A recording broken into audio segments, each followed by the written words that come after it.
Oi pessoal, tudo bem com vocês? Bem-vindos aqui a mais um vídeo do canal.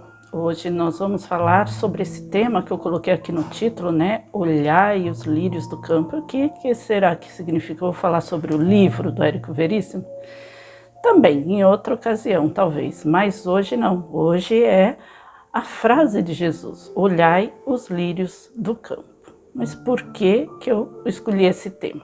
Ultimamente eu tenho visto muitas pessoas espiritualistas falando muito sobre dinheiro.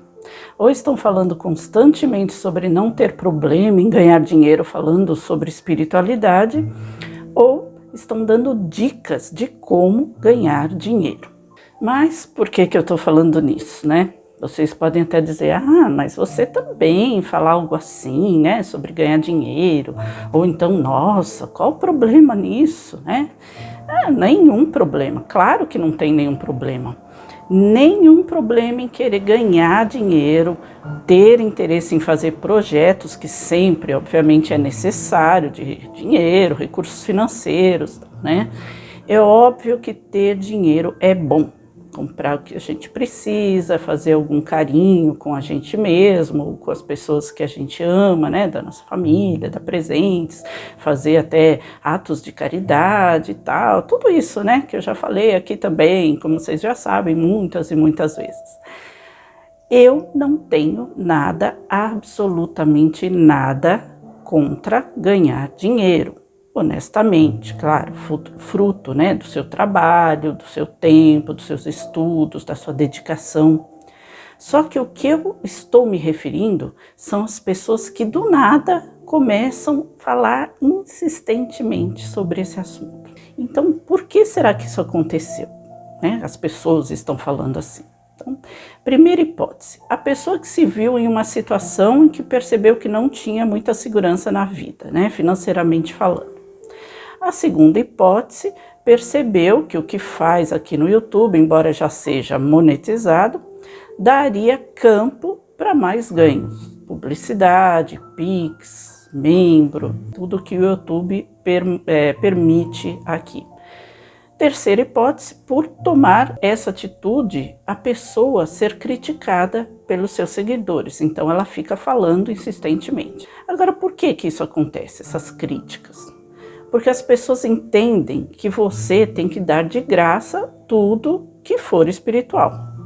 Só que a frase que descreve isso, ou seja, esse ato de dar de graça é: dai de graça o que de graça recebeu.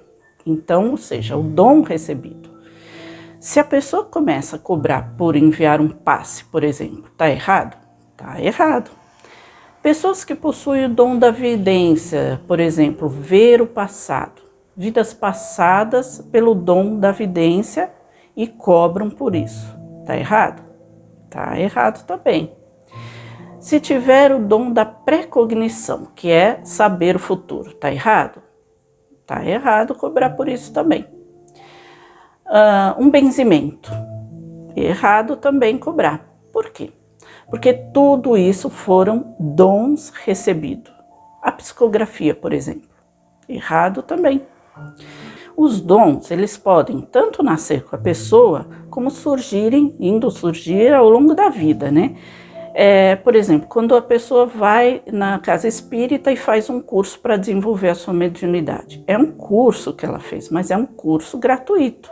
É um desenvolvimento do trabalho ligado à espiritualidade para o bem maior. Agora, aquela pessoa que fez curso de reiki, cromoterapia, cura prânica, tarô, meditação, etc. Tudo que for empenhado, gasto pessoal, não é dom, é aprendizado. Ela pagou pelos cursos, pagou pelos livros, comprou aparelhos. Por exemplo, a pessoa que fica na mídia falando sobre espiritualidade, sei lá, um jornal televisivo, impresso, ela é remunerada por isso. Eu também não acho problema nenhum de ser remunerada por isso. Imagina se você tem um canal significativo aqui no YouTube, pelo menos aqueles que já passaram de 100 mil. e você abre espaço para publicidade. Aí vem uma pessoa que quer anunciar o trabalho dela, assim, por exemplo, um trabalho como terapeuta ou um esteticista que usa produtos naturais, qualquer coisa do gênero. É um trabalho que ela está anunciando, ela vai ganhar dinheiro. Então, por que o anúncio tem que ser gratuito? Isso é se querer tirar vantagem, né? O canal do YouTube é o trabalho daquela pessoa. E quem vê, quem assiste, não está pagando nada por isso. Agora, o que eu estou vendo é que não só o público tem esse pensamento de não pode cobrar, mas muitas vezes quem está assumindo esse novo direcionamento realmente tem que se convencer disso e acaba falando insistentemente no assunto, até num gesto de autoafirmação, muito provavelmente. O que eu estou vendo muito ultimamente é as pessoas vindo falar sobre perdão, gratidão, reclamação, tudo aquilo que todo mundo já ouviu falar, mas sempre ligado à palavrinha mágica, prosperidade. Então, por exemplo, se você é grato, você tem prosperidade. Se você perdoa, você tem prosperidade. Se você, sei lá, tudo que você faz que é, obviamente, algo para o bem, em função da sua prosperidade. Eu já vi, acredito que vocês também já souberam, já viram, já presenciaram, eu vi pessoalmente uma coisa dessa, pessoas de determinada religião, que não vou especificar aqui, que falam que prosperidade, ou seja, quando você tem uma casa boa, quando você troca de carro todo ano, quando você, enfim, mostra a sua prosperidade financeira, quando você, como é que é a palavra que eu esqueci agora, quando você ostenta, né, a sua prosperidade financeira, para eles isso significa bênçãos de Deus, ou seja, aquela pessoa que não tem uma prosperidade grande, assim, por exemplo, que trabalha, que não troca de carro, que tem uma casa simples, para eles isso não é ser abençoado por Deus. Mas por que isso? Porque quanto mais você contribui, mais você recebe. Tá bom, né? Então, eu acho tudo isso, assim, eu sinceramente não concordo com isso. A pessoa acaba se tornando fanática por falar apenas em prosperidade e usar questões espirituais como meio apenas de atingir a tal prosperidade. Então fala sobre hermetismo, meditação, canalização e diz, assim, em outras palavras, que o seu eu superior existe para que você seja rico e próspero. Como se Deus, né, aliás, falando isso, ela quer demonstrar que Deus quer que você seja rico e próspero, como se Deus, ou sei lá, os seres de luz, tal, estejam preocupados com a sua riqueza material. É a sua riqueza moral e de caráter que importa. O seu progresso como ser humano, ser espiritual, é que importa para eles, para Deus, para os seres de luz. Todo o resto é consequência.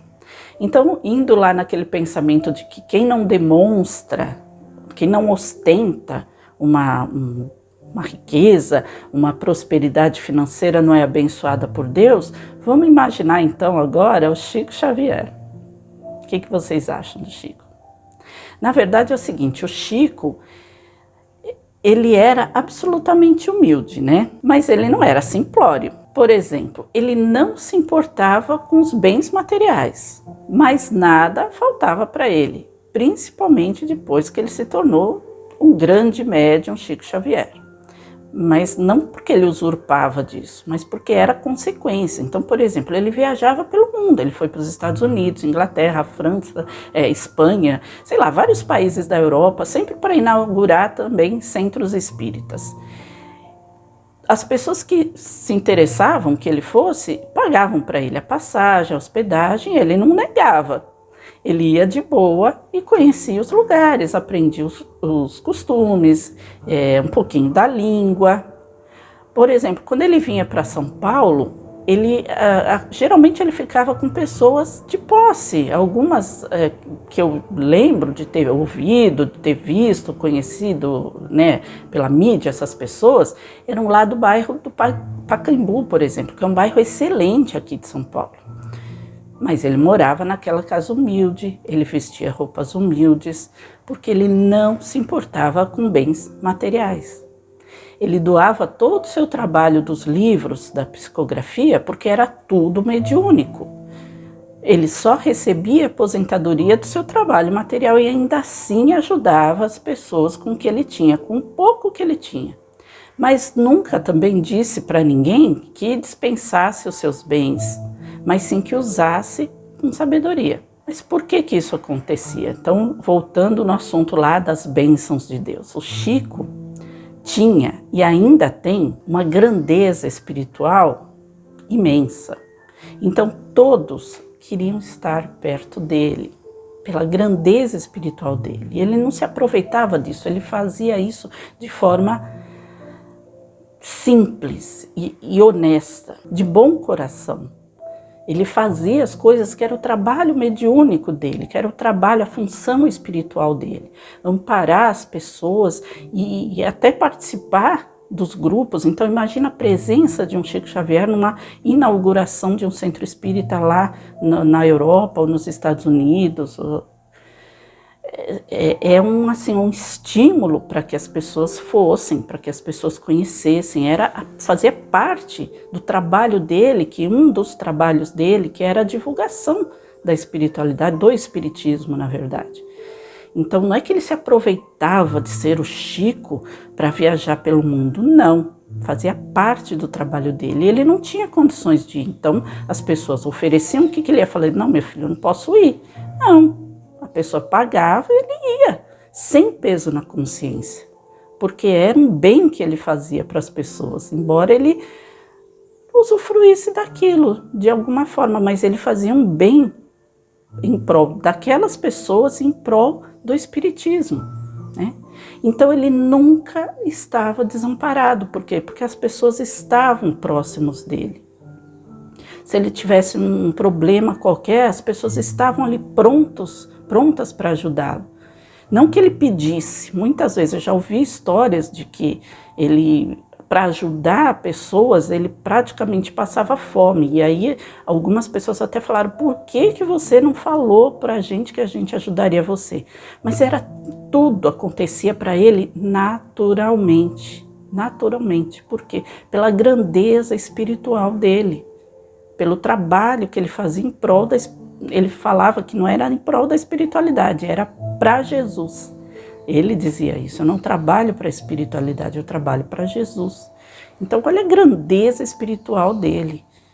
Ele não ligava para os bens materiais, mas nada faltava para ele. Ele era humilde, ele se vestia, como eu já falei, se vestia humildemente, ele morava numa casa simples, mas nada faltava para ele pela grandeza espiritual. Então, procurar a sua grandeza espiritual. Ninguém precisa viver como ele, mas deve aprender com seu exemplo, buscar a sua elevação espiritual, aprender realmente a ser um ser humano, apenas para ser melhor a cada dia. E aí tudo virá como acréscimo. E aí vem o título desse vídeo, a frase de Jesus: olhai os lírios do campo. Vamos procurar a frase que vocês vão entender o porquê. É isso, gente. Espero que vocês tenham gostado e a gente se vê no próximo vídeo. Paz e luz a todos, um forte abraço, um grande beijo e até lá. Tchau.